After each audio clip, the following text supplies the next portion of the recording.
그 병원을 가서 진료를 보실 때마다 내 망막에는 문제가 없느냐 계속 되물으셨고, 우리는 옵토스라고 하는 광각 안저 촬영 기계를 이용을 해서 망막 주변부까지 샅샅이 뒤져서 찍기 때문에 망막의 병변에 대해서는 정확히 알 수가 있고 문제가 없다라고 가실 때마다 반복적으로 물었고 반복적으로 들었다라고 하시더라고요. 근데 2달 만에 망막 박리가 생겨서 저희 병원을 내원을 하셨던 거죠. 환자분이 최소한 물어보면 한 번이라도 더 들여다보고 확인을 했었다면 이걸 절대 놓칠 수가 없었을 텐데,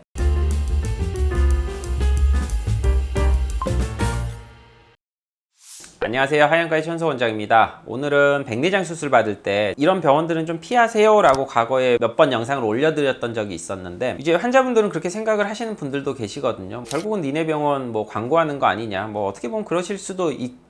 저희 병원에서 수술을 받으시라는 게 아니고 이런 형태의 병원은 좀 피하시는 게 환자분들한테 좋을 것이다 라고 제가 말씀을 드린 적이 있었거든요. 그런 얘기를 끝까지 안 들으시고 결국 제일 중요한 거는 렌즈 선택 아니냐, 어디 가서 수술 받든지 간에 렌즈가 어느 정도 결과는 보장이 된 거기 때문에 그냥 단순히 싼 데 가서 받은 게 제일 좋은 거 아니냐라고 생각을 하시고 저희 병원의 영상을 보시고 렌즈 선택을 하신 다음에 인터넷으로 제일 싼 병원을 찾아가셨다가 사단이 난 케이스에 대해서 소개를 해드리려고 합니다. 수술을 받으신 지 2달 정도 되셨던 환자분이셨었고, 아이엔스 렌즈로 과거에 양쪽 눈을 수술을 받으셨습니다. 환자분 말에 의하면 저희 병원의 영상을 보시고 아이엔스 렌즈가 좋다 생각을 하셔서 렌즈 선택을 하셨는데, 비용적인 것도 있다 보니까 알아보시다가 서울 사시는 분인데 인천까지 가셔서 이제 인천에서 싸게 해준다라고 광고하는 모 병원을 찾아가서 이제 수술을 받으셨던 거죠. 그런 병원 찾아가실 때 환자분들은 이런 생각을 하시거든요. 결국은 백내장 수술하는 게 뭐 어느 누구한테 받든지 간에 어느 정도의 결과는 보장이 되어 있는 것이고, 특히 다초점 렌즈로 하는 게 아니고 단초점 렌즈로 하게 되면 비교적 비슷한 결과들이 나오지 않을 것이냐, 뭐 그 병원이라 그래서 검사 기계가 그렇게 떨어지는 것도 아니고 뭐 레이저로 수술을 해준다고 하고 몹쓸 수술 방법이고 뭐 몹쓸 의사면은 그 병원이 이미 문 닫았겠지, 그래도 어느 정도 나오지 않겠냐라고 생각을 하고 이제 가시거든요. 그 점은 저도 어느 정도 동의를 하는 바고요. 그러니까 단초점으로 수술을 하시면서 일정 이상의 수술 실력이 되는 의사들한테 받았을 때는 웬만해서는 큰 문제가 되지는 않습니다. 이분의 경우도 마찬가지였고요. 이분은 백내장 수술이 정상적으로 양쪽 눈 다 잘 됐었던 케이스예요. 제가 오늘 말씀드리고 싶은 거는 백내장 수술을 받는 데 있어서 백내장 수술이 다가 아니라는 거죠. 백내장 때문에 저희 병원을 내원을 하셨던 게 아니고 수술을 하고 2달 뒤에 발생한 망막 박리 때문에 저희 병원을 내원을 하셨습니다. 수술 받기 전에도 고도근시가 있으셨던 분이라서 눈의 안축장 길이를 재보면 28mm 정도로 일반적인 사람들의 평균보다 20% 정도가 좀 길어져 있는 상황이었던 거죠. 고도근시가 있는 분들은 눈이 그렇게 길어지면서 망막에 합병증이 생길 수 있는 가능성이 높다라는 거를 본인이 숙지를 하고 계셨어요. 그 병원을 가서 진료를 보실 때마다 내 망막에는 문제가 없느냐 계속 되물으셨고, 우리는 옵토스라고 하는 광각 안저 촬영 기계를 이용을 해서 망막 주변부까지 샅샅이 뒤져서 찍기 때문에 망막의 병변에 대해서는 정확히 알 수가 있고 문제가 없다라고 가실 때마다 반복적으로 물었고 반복적으로 들었다라고 하시더라고요. 근데 2달 만에 망막 박리가 생겨서 저희 병원을 내원을 하셨던 거죠. 그 병원에서 촬영을 한 것과 같은 옵토스라고 하는 망막의 주변부까지 촬영을 할 수 있는 그런 검사 기계로 저희도 촬영을 하게 되는데, 이 검사 기계의 한계점은 뭐냐, 망막의 주변부까지 보인다고는 하지만 윗부분은 보시면 아시겠지만 이렇게 그림자가 지게 돼요. 아랫부분도 눈꺼풀에 가려지게 됩니다. 그래서 비교적 옆에 부분의 망막 주변부는 잘 찍히는 반면에 위아래는 좀 가려져서 잘 안 찍히는 경우가 많아요. 그래서 이 그림자가 지는 부분에 실제로 어떤 병변이 있는데 놓치는 경우가 흔하고요. 그래서 이제 이 사진을 찍을 때는 항상 정면을 보고 있는 사진도 찍어야 되고, 위를 바라보면서 찍은 사진도 아래를 바라보면서 찍는 사진도 필요하게 됩니다. 정면으로 그냥 단순히 찍었을 때는 까만 게 유리체 출혈인데 이런 게 좀 많이 보이고 여기에 망막에 열공이 하나 있네 정도 순에서 끝나겠지만, 윗부분을 찍어보게 되면 위쪽에 망막이 이렇게 크게 찢어져 있으면서 망막이 부분적으로 박리가 되어 있는 것을 아실 수가 있죠.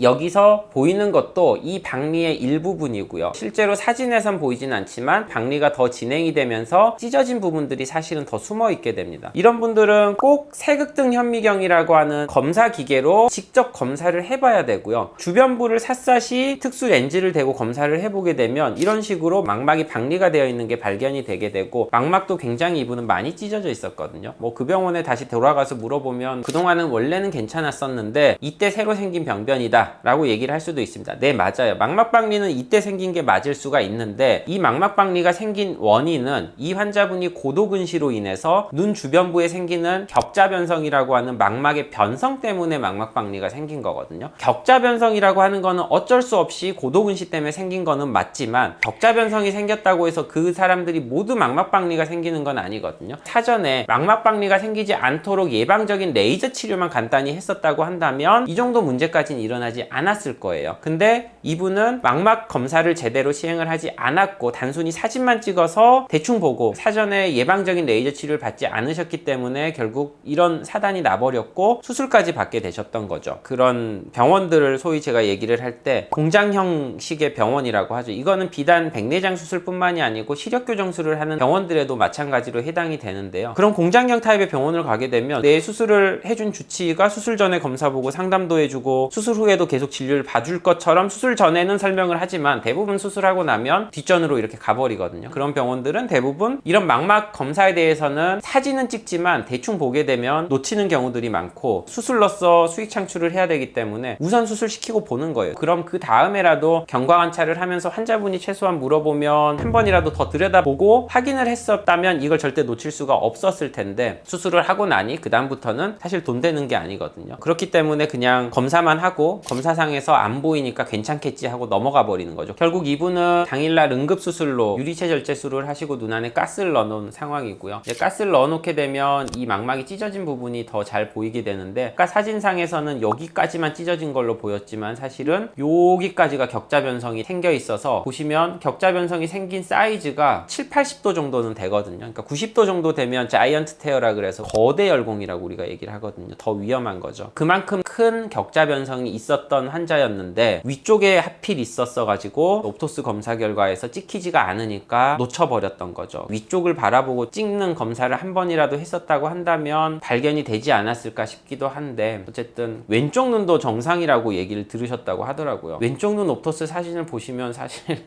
참 할 말이 없는 게, 이분은 과거에 왼쪽 눈에 망막에 치료를 받으셔서 이렇게 망막이 거의 한 4분의 1 정도가 위축이 와 있는 상황이었었거든요. 삼척동자가 봐도 사실 망막에 이상이 있다라는 거는 알 수 있는 사진인데, 이 사진을 보고도 왼쪽도 정상이라고 들으셨고, 오른쪽은 뭐 위쪽 찢어진 거는 가려져서 안 보였다라고 선 치더라도 아래쪽에 이 구멍 난 것도 여기는 중심부에 좀 가깝게 있어서 충분히 발견이 될 만한 위치였는데 이것도 발견이 안 됐었고, 정상이라고 했다라는 것 자체가 정말 이제 백내장 수술만 시키고 수술하고 나서는 더 이상 이제 뭔가 관리가 잘 안 되고 있었던 그런 상황이었던 거죠.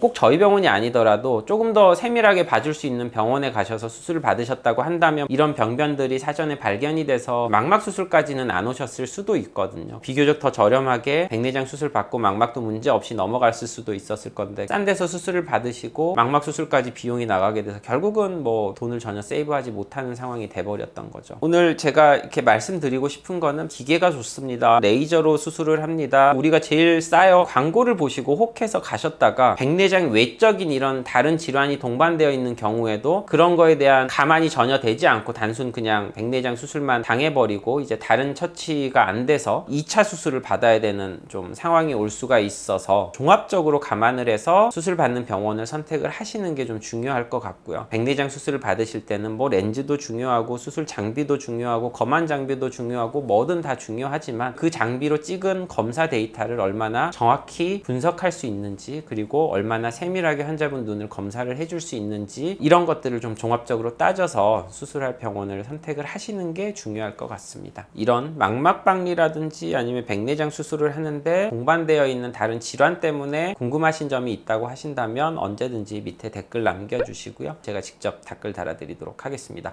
이상 하이안과의 최연소 원장이었습니다.